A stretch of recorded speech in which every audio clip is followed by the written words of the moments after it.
Hi, welcome back.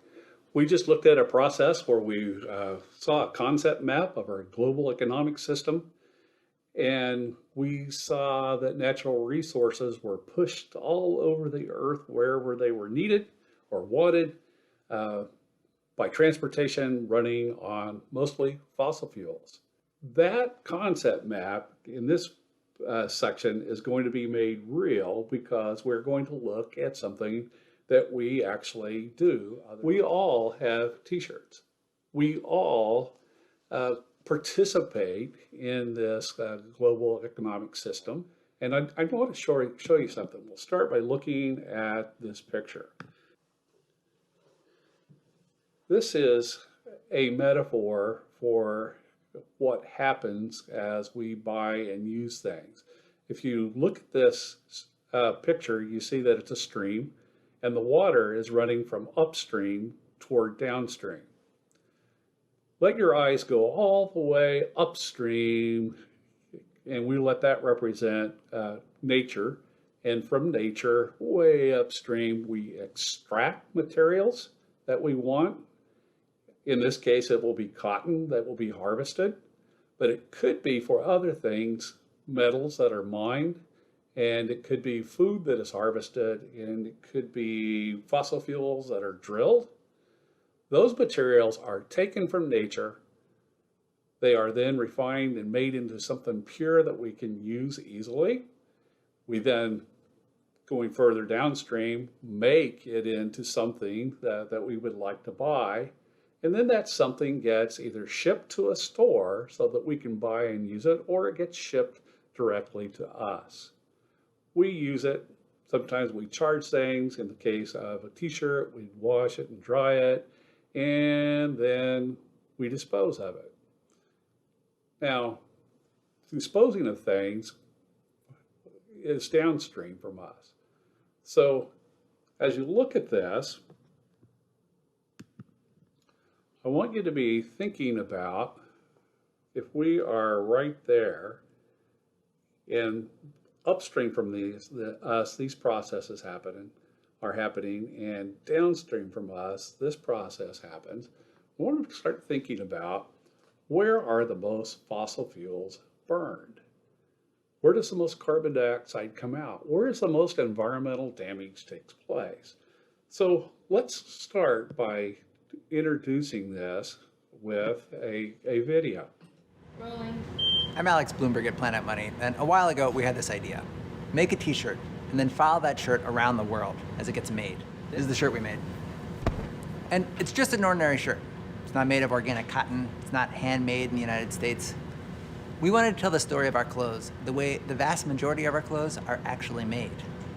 Because behind all of our clothes, behind this shirt, there is an entire world.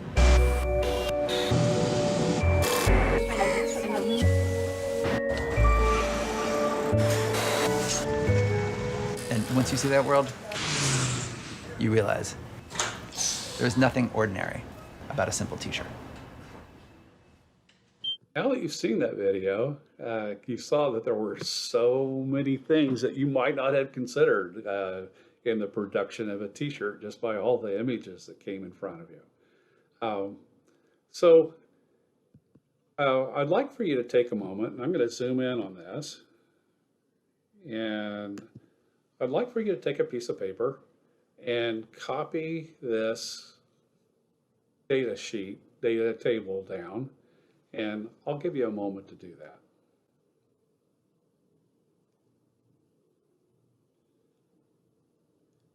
Now that you have copied your data sheet down, I want you to be prepared to take data as we go through all the different processes in the stream. We're going to start way upstream, and we're going to come downstream, and we're going to count the number of times we see some kind of fossil fuel probably being used. And then you're going to put your tally marks. We'll start, I think the first 4 videos are upstream videos, and so they would go right here on this row, and you put tally marks for each time you see fossil fuels being burned. And I'd like to zoom in on this and let you consider the types of examples of the fossil fuels being burned that might put out carbon dioxide. You could put a tally mark in every time you see in this movie heavy machinery, computers being used that had to be manufactured, they have to be charged, using water. Water has to be pumped. Those pumps are probably running on fossil fuel. Lights, motors that are electrical, you see somebody driving, you see plastics being made, chemicals being sprayed, or shipping. You can put a tally mark for each one of those. Before we do this first video, I want you to circle which one you think will have the most carbon dioxide sources. Circle upstream if you think most of the fossil fuels will be burned upstream, or downstream after you. Now let's go upstream. Let's go to extraction and let's watch this video. Our T-shirts started here, or near here anyway, on a cotton farm in the Mississippi Delta. America, it turns out, exports more cotton than any other country in the world. For about a century, America maintained its cotton dominance by using slave labor. Today, it does so using technology. This is a John Deere app, and it shows where the pickers and tractors are. We can go into the screen on a picker and see what the picker driver is actually seeing on his screen. Sure, it's picking the cotton off the stalk.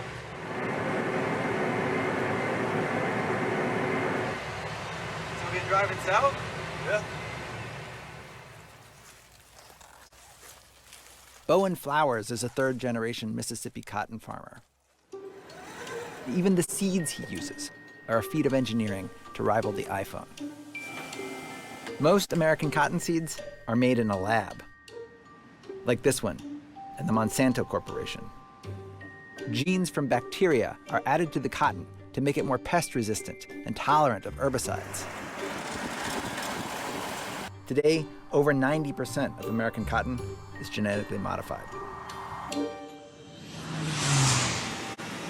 And all this technology, the machines that automatically bale the cotton, the specially designed trucks to haul those bales away, the high-speed gins that remove those lab-designed seeds, all this technology has an impact. Now that you have seen the video, how many did you count?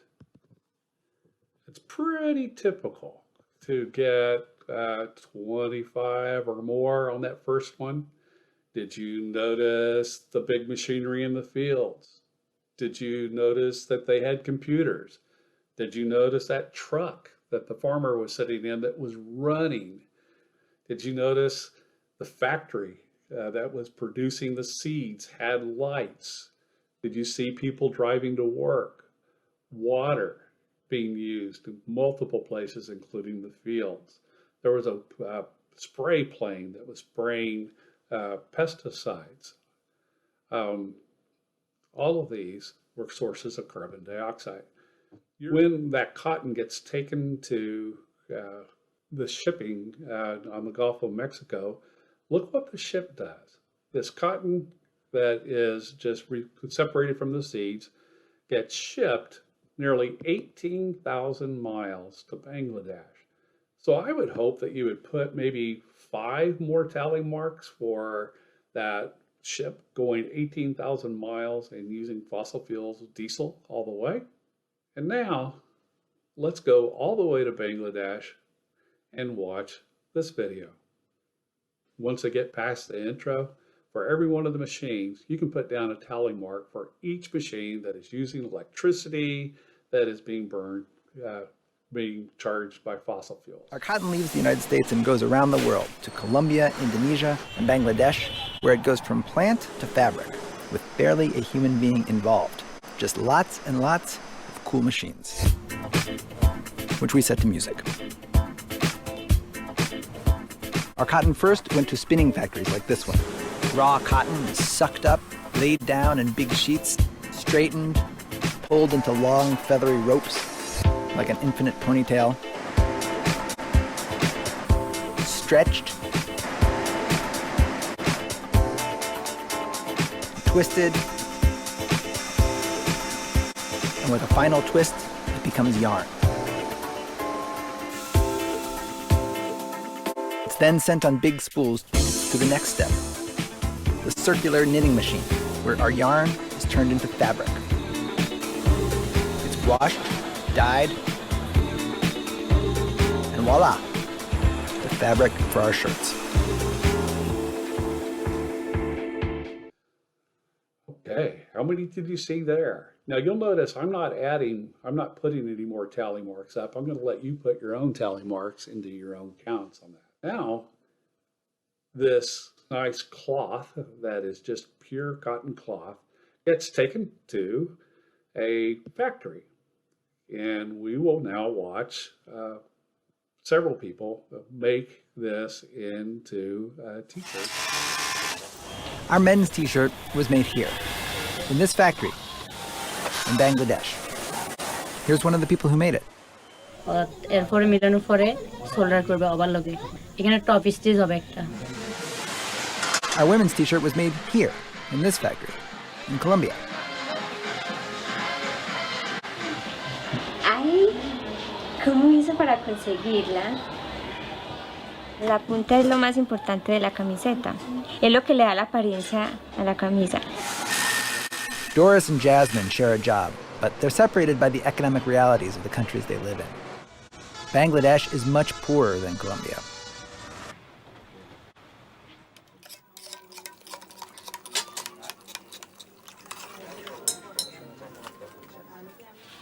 Jasmine Akhtar lives with her brother, sister-in-law, and roommate in a tiny rooming house.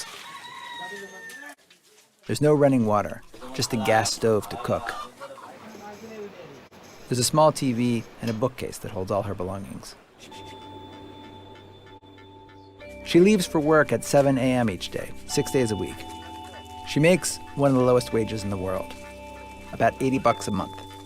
Jasmine has been working in clothing factories since she was 16 years old.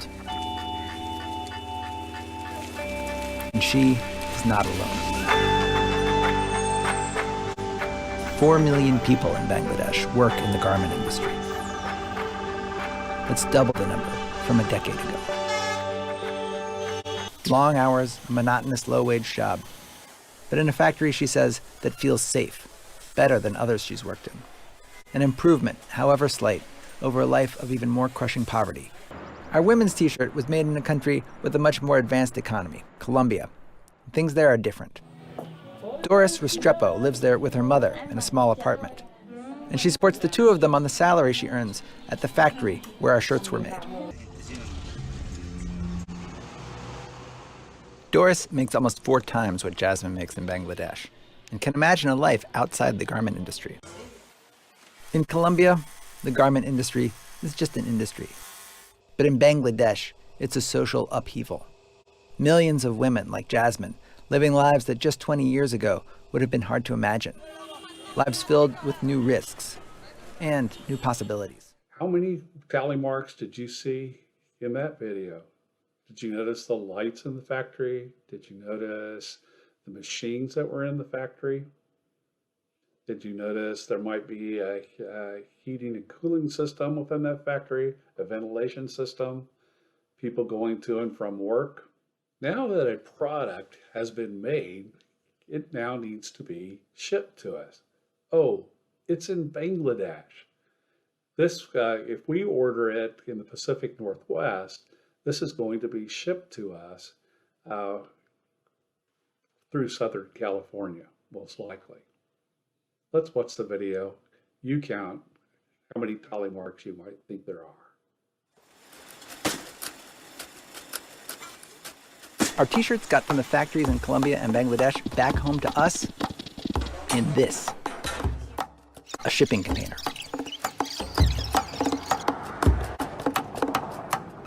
This one right there, that's ours.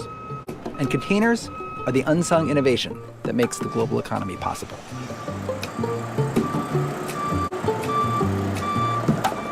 Containers came on the scene in the 1960s, and they made shipping much more efficient. The container is loaded onto our ship, captained by this guy. The ship leaves Colombia. A week later, it arrives in Miami.